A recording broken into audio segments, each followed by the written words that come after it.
Mini episode 1714 of the FDH Lounge is brought to you by Sportsology, delivering unconventional columns and webcasts about sports, TV, music, movies, and more. Follow them on the web at sportsology.com. The FDH Lounge. You'll want to schedule your life around it. A long time ago, on a gloomy, wet Cleveland spring night, two men stand alone amidst the late-night drizzle. Their voices echo across the vacant station parking lot as they debate the merits of the great American radio show that have been missing for far too long. On that night, an idea was born. That idea became the FDH Lounge.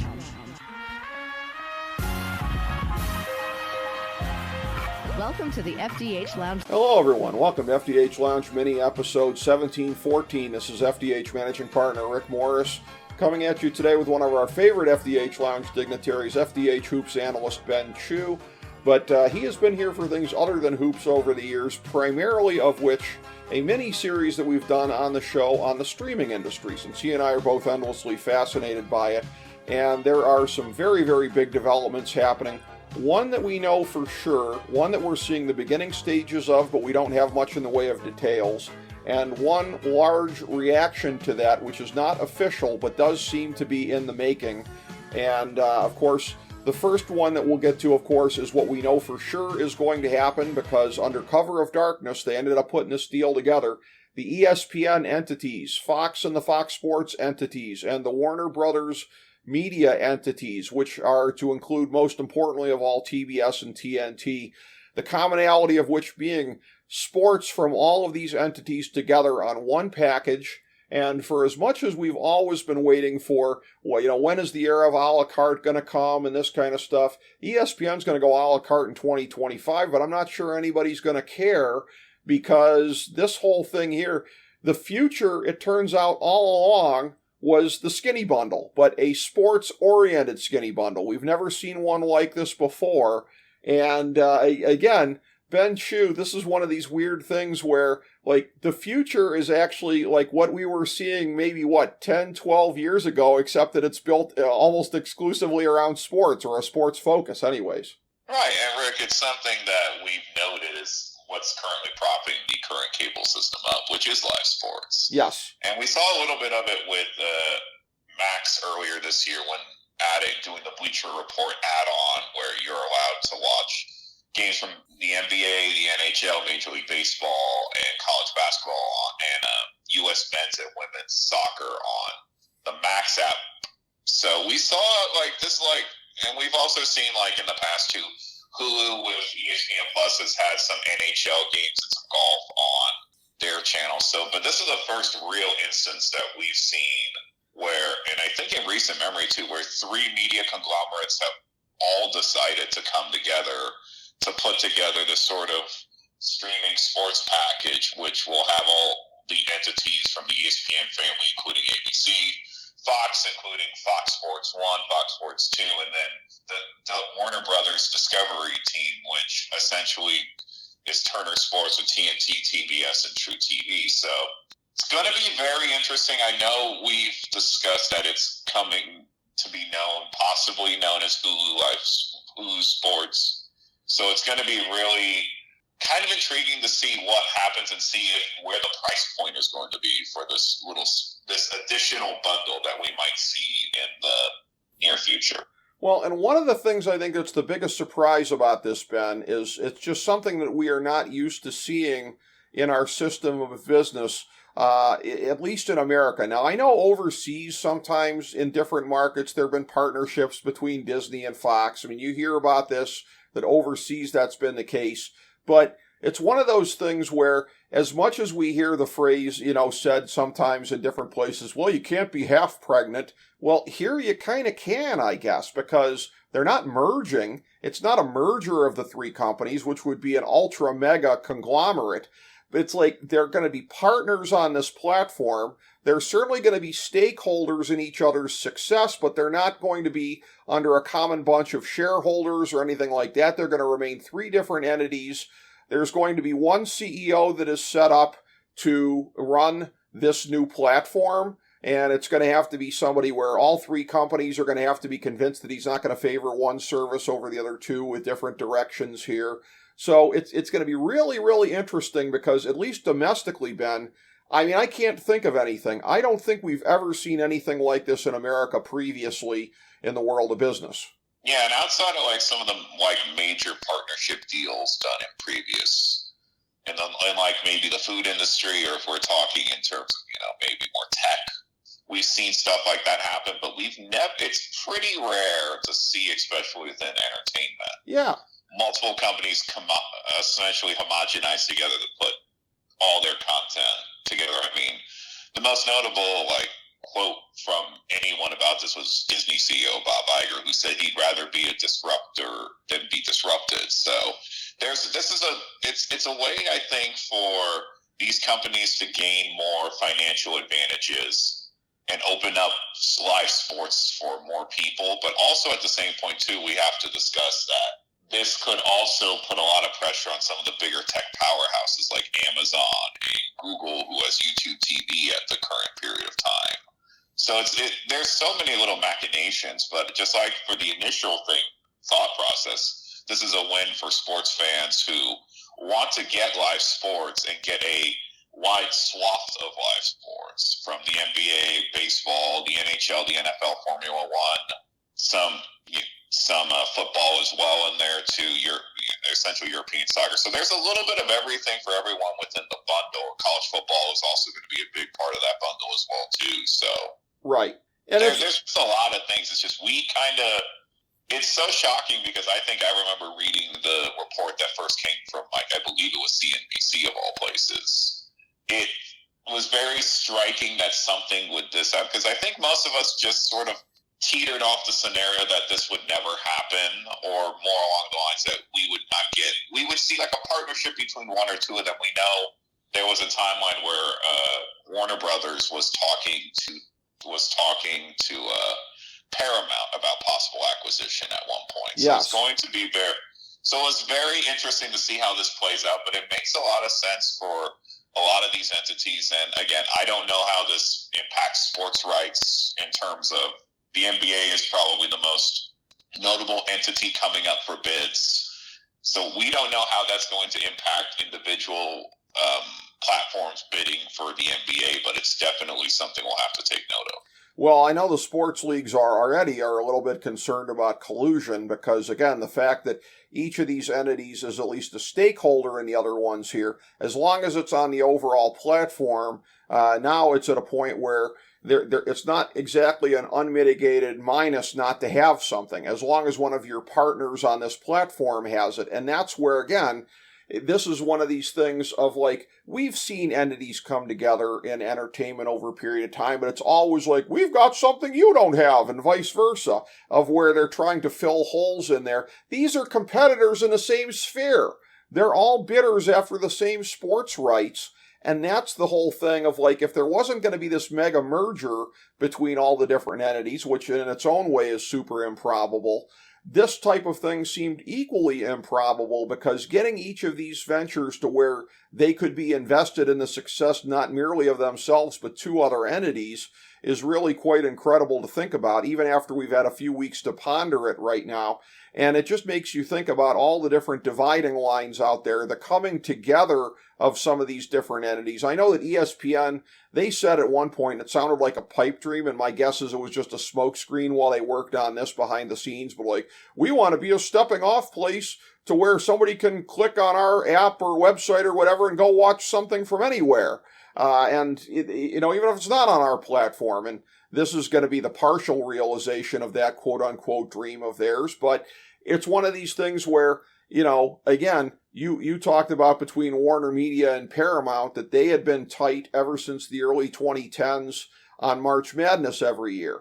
Well, now that's going to be, once that March Madness deal expires, they're going to go their separate ways, because we'll talk about Paramount in a second. It looks like they're making their own plans for the future here, but you're looking at what's going to be from now on a huddling together between the entities under this platform, and maybe joint productions even sometimes across networks, So I don't see Warner Media wanting to take over the entire NCAA tournament bid, but splitting it with Fox or ESPN, sure, why not? And meanwhile, Paramount will pursue similar things with their alleged partnership, which may be coming up.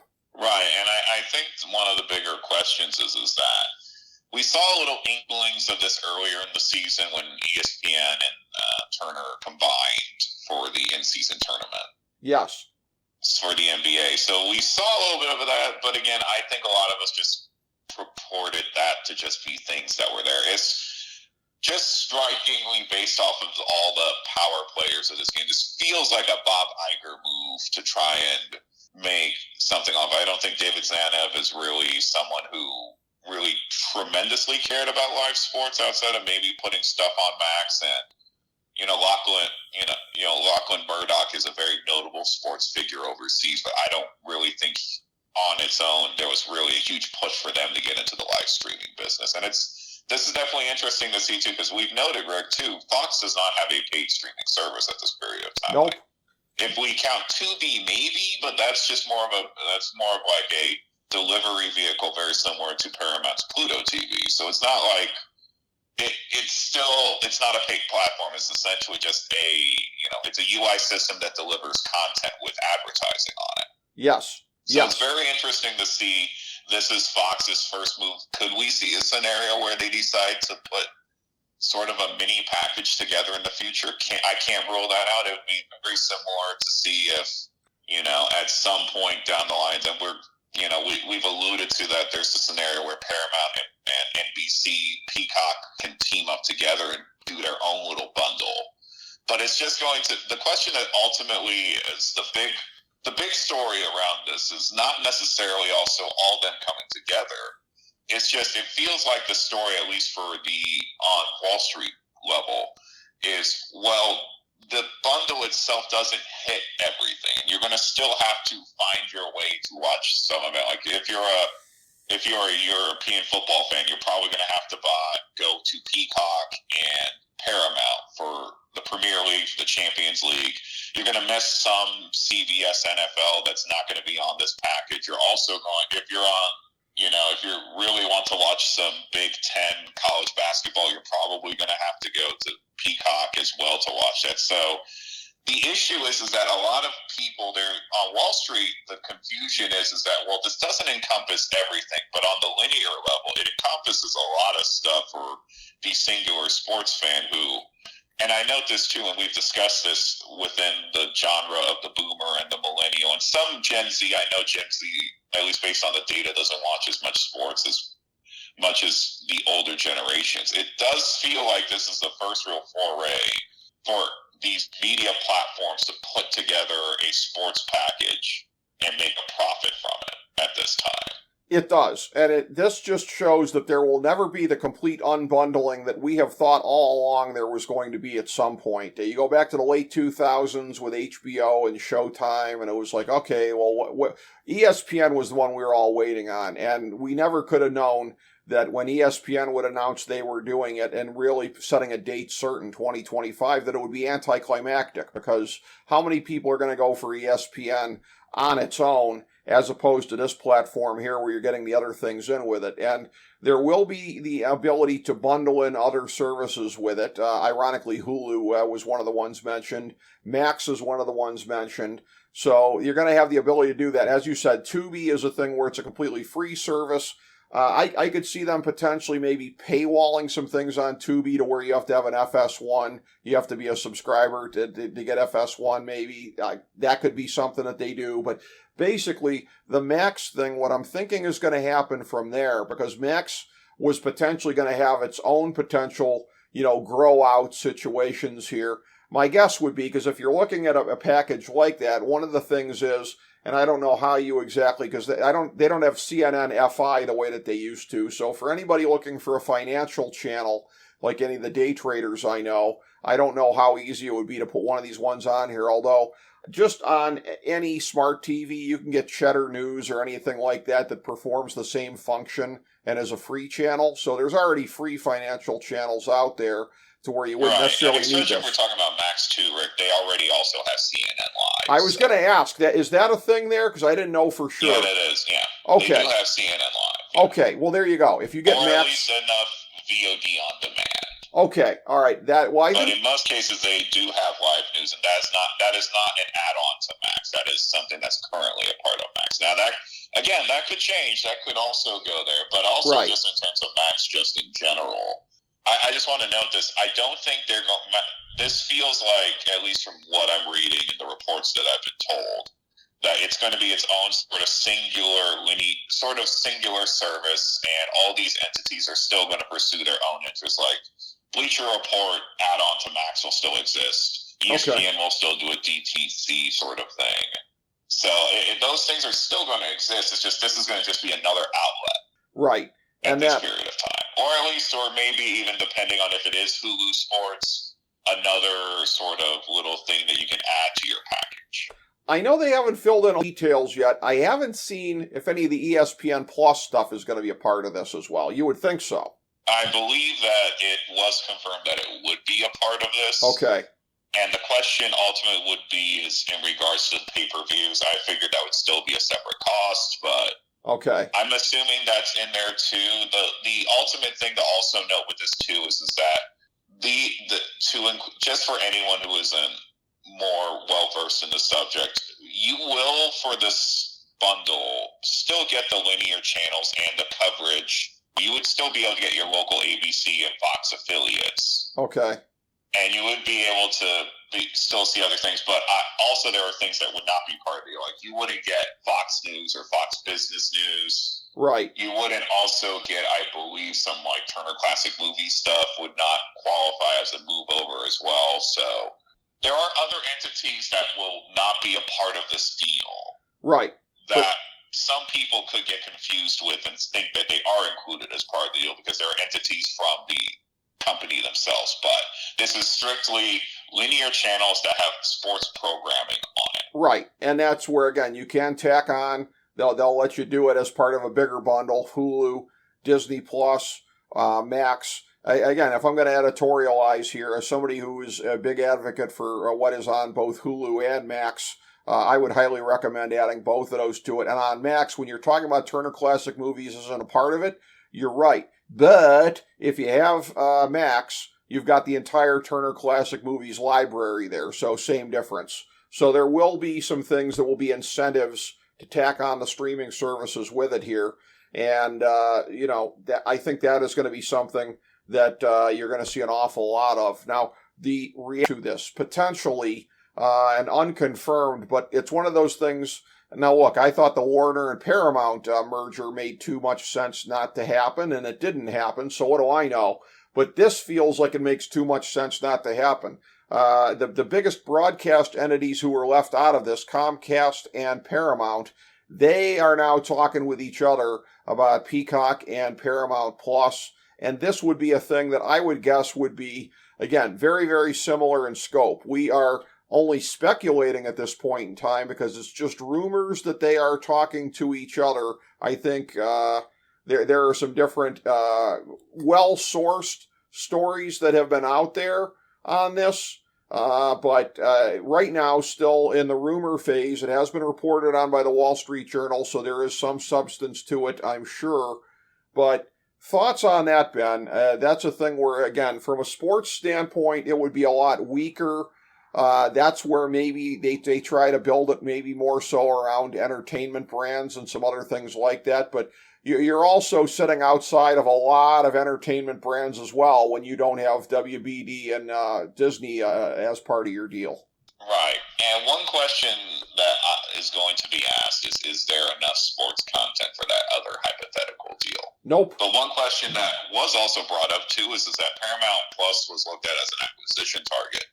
So I could see a scenario where Comcast finds a way to merge Paramount Plus and Peacock because they both have, if we're being honest, Rick, the lowest subscriber counts of all the major platforms in streaming. So it would make sense on some level to homogenize their content together or find a way that they could do a partnership deal very similar to what we saw with Disney Plus and Hulu during I believe that started in 2021. to where you could bundle both together at a cheaper cost and get both. So for the sports fan, I think there's specific needs and wants that could work there. But then again, the question ultimately to me, Rick, is going to be is that enough sports for a sports bundle? I don't think it is. I think I see scenarios more would be a homogenizing of content between both of those platforms. But again, I would be wrong to say that it couldn't happen. But I would just say it's a much weaker package because the only things you would receive would be NFL games on CBS, NFL the Sunday Night Football games, college football that NBC owns, the Fighting Irish and some Big Ten stuff, and CBS also has coverage of the UEFA Champions League too, so you get that as well. But that's, in my opinion, a strictly inferior package to what the combo of ESPN, Fox, and Warner Brothers Discovery has to offer at this time. Yeah, and something tells me that CBS would have to start pumping up in its marketing. Hey, we also have the Pabst Blue Ribbon Bull Riding Series and Mountain West football, so that would be something they'd probably have to start bragging about. And I think, too, I think that's, if I'm being honest, that's more of a discussion of a partnership. I don't think they can do a sports streaming app on their own. I don't think it makes logical sense for them to, but I do think there's a way for them to homogenize their content to get more money from subscribers. I think so, too. And if you're looking at something like this that we're speculating on, here's what's kind of funny. So if you're going to drop, maybe $49.99 for the aforementioned one, potentially Hulu Sports that we know is coming, and then let's say this other one's maybe like $34.99 or whatever. Here's the funny thing. You're going to have a lot of people where they want stuff that's on both platforms. So basically, by the time you pay for two skinny bundles, plus whatever tack on for an app that you may want to have beyond that, you might be looking at potentially, in some cases, even more than what you're paying right now. So, the big guys always win, Ben. Yeah. Well, and again, the question then is that he wants the skinny bundle price point, in my personal opinion, is what will either drive this people to subscribe or not. Because I'm an honest human when it comes to this. I have YouTube TV. I think it's a fantastic service. It's perfect in my opinion. The only issue is the price right now, which is $72.99. Yeah.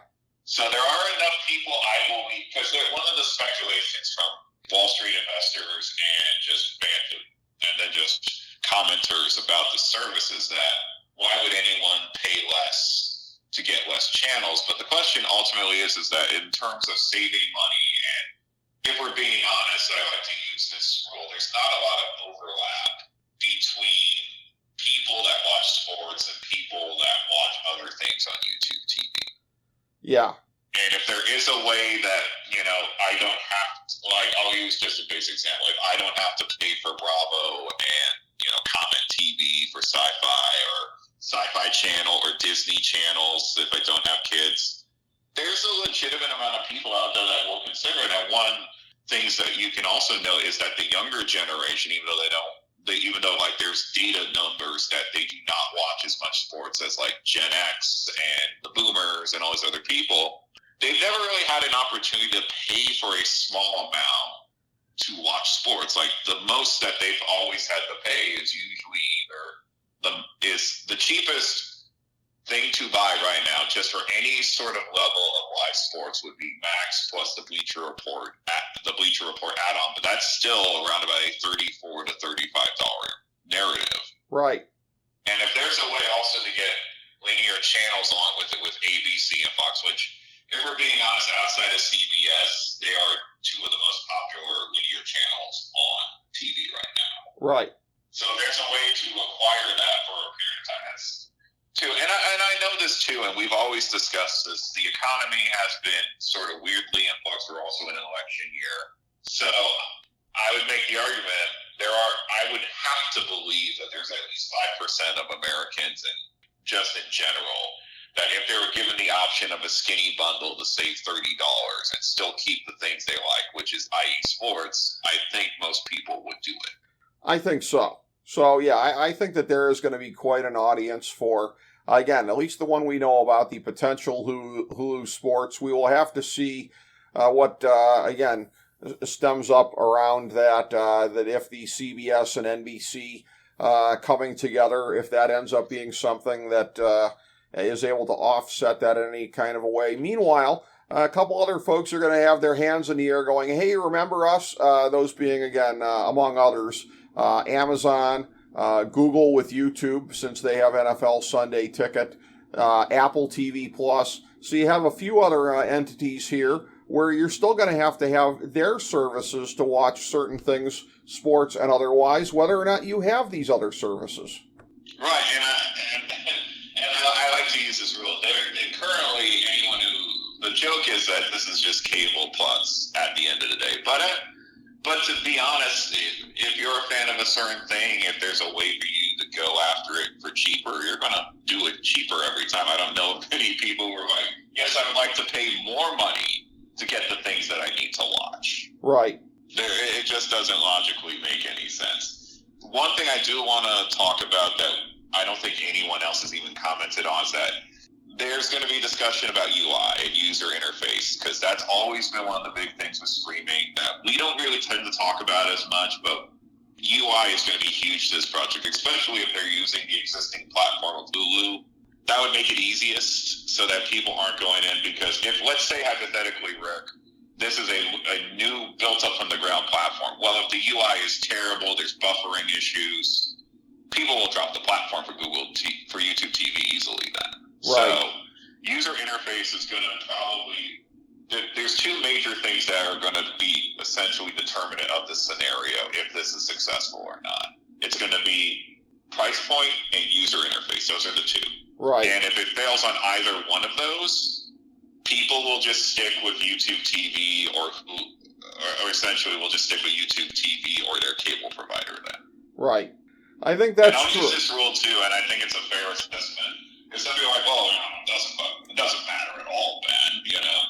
I'll use an analogy before YouTube TV came into the fold, there was something called PlayStation Vue, which was done by Sony. It was their own streaming cable service, and it was terrible at times because you would have issues with buffering. Sure. So buffering is going to be the big thing here. If the user interface is complicated or puzzling, or you can't record something, that's the one advantage I would argue right now that YouTube TV has over their competition for cable.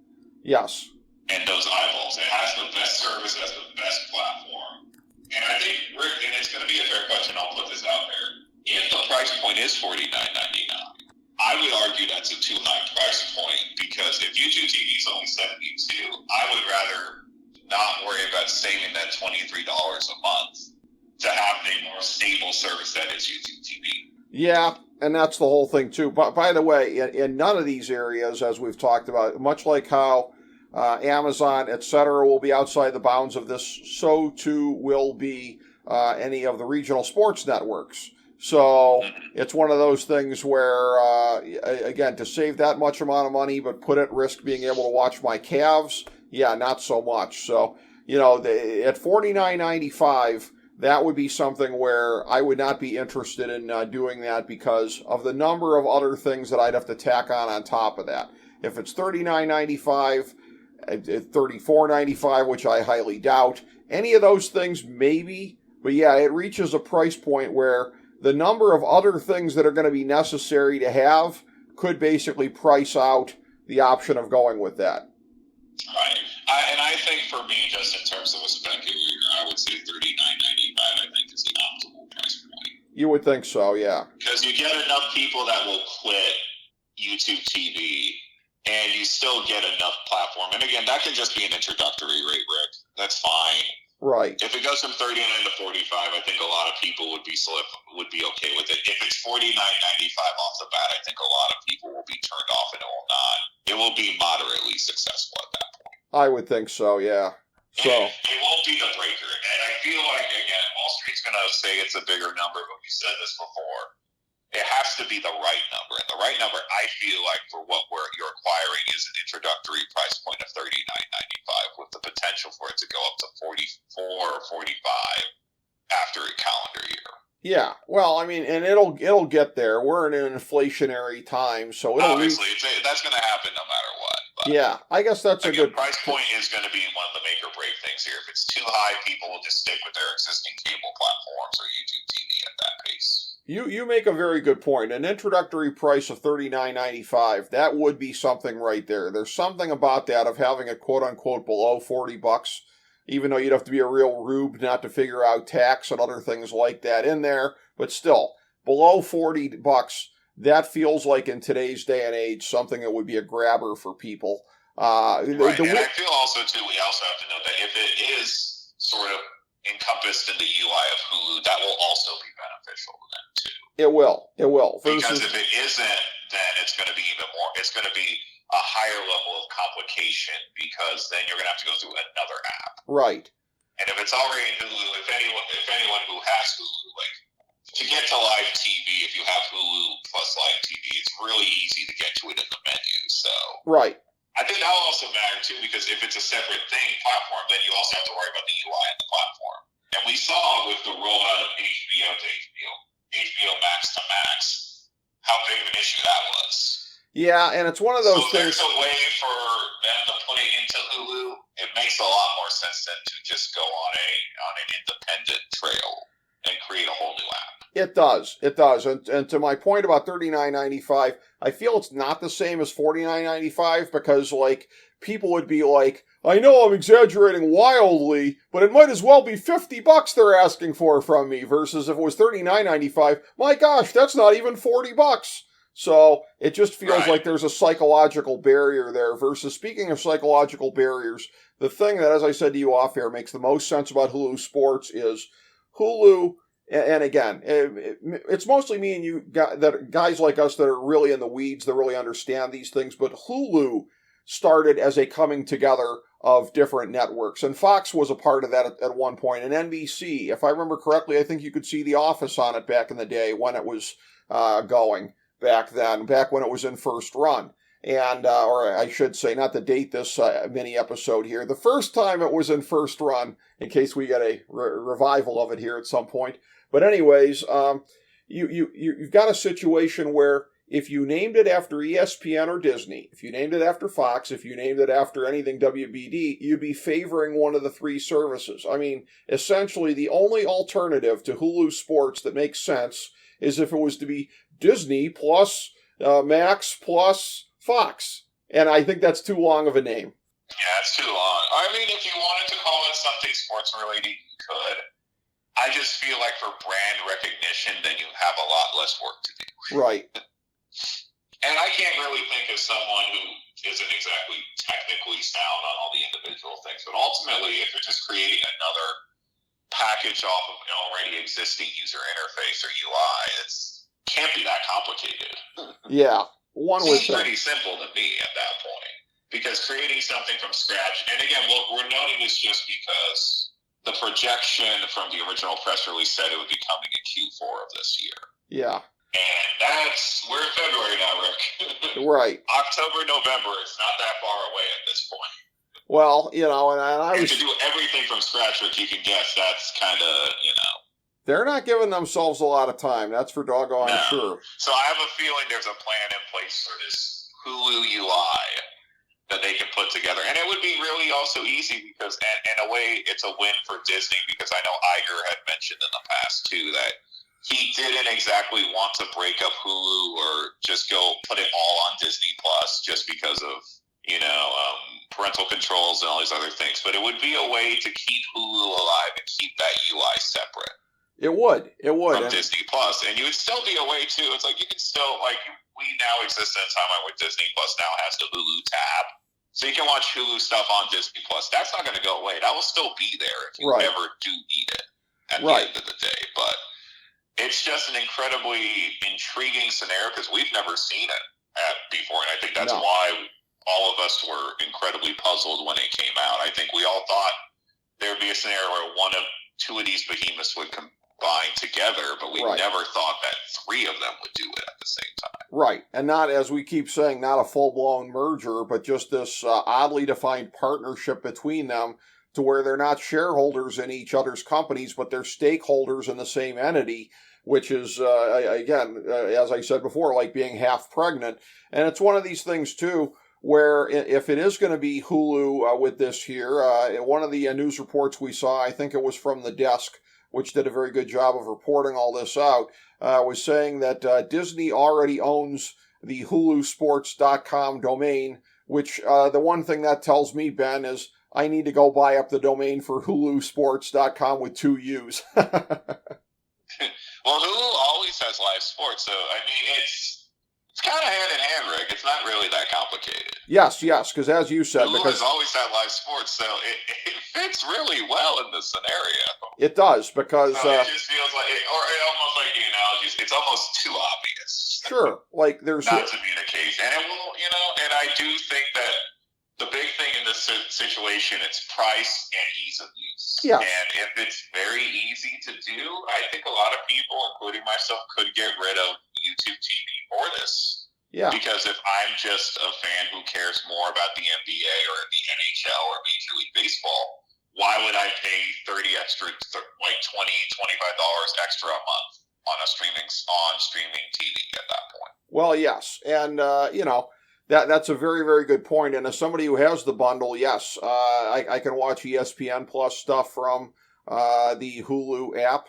And like you said, Hulu Plus Live TV, you can watch sports on that as well from many different entities here. So, again, it will be very much worth keeping an eye on. And this is a thing where I know we will reconvene when there are more details on this, a name given, a date set for the launch, more details on the interface. But you flagged this for my consideration recently and said we should get out in front of this and get a segment on it. And as always, you were right.